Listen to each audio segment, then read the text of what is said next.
নমস্কার, সোমা টুইন্স ব্লগে সবাইকে স্বাগত জানিয়ে নতুন একটা ভিডিও শুরু করছি বাপের বাড়ি থেকে। এই যে ছেলে মেয়েকে জুতো পরিয়ে দিচ্ছে তার বাবা। এই ছেলে মেয়ের বাবা থাকলে আমার এই কাজটা থেকে অনেক হালকা পাওয়া যায়, অনেক কিছু থেকেই আমি একটু কি ছুটি পাই, এরকম একটা ব্যাপার। বেরিয়ে পড়েছি গুটি গুটি পায়ে বাড়ি যাওয়ার জন্য নয়, বাপের বাড়ি থেকে।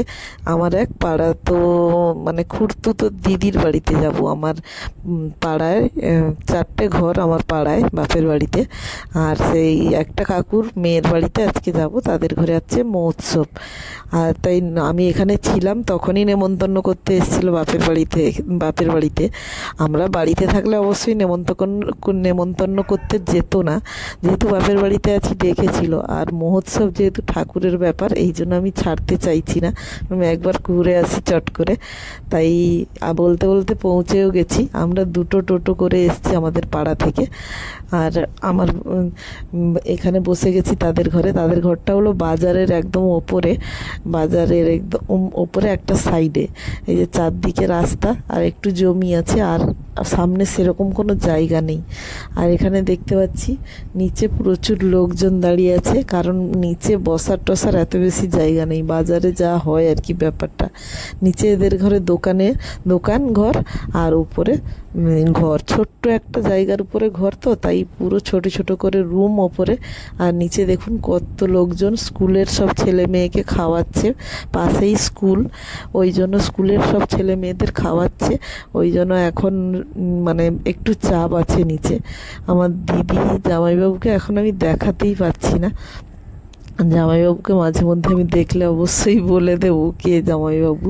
এখন লাইন ধরে বাচ্চাদের খাওয়ানো হয়ে গেছে, বা লাইন ধরে দাঁড় করিয়ে দিয়েছে, কারণ বাচ্চাদের পেন্সিল, ইরেজার, একটা করে খাতা, ওদের লেখাপড়া।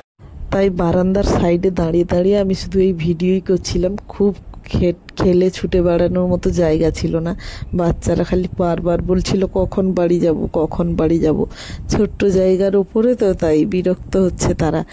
আর এখন ভীষণ নিচেরটা দেখুন, প্রচণ্ড লোকজন, চাপের বিষয়।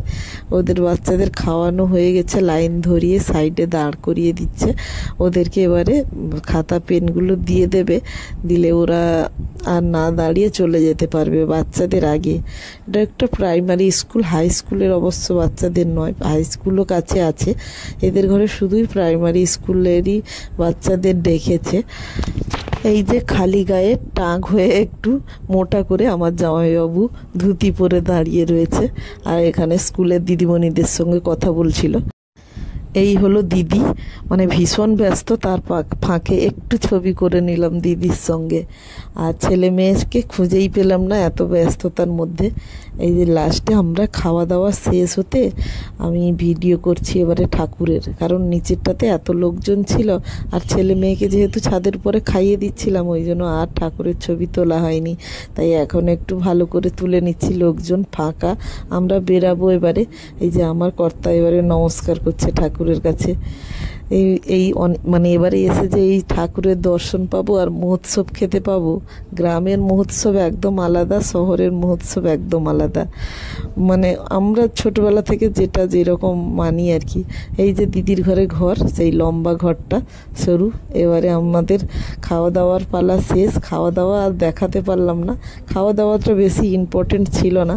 দিদির ঘরে আসা আর এই ঠাকুরের দর্শন করা আর মহোৎসবের প্রসাদ খাওয়া, এটাই ছিল ইম্পর্টেন্ট।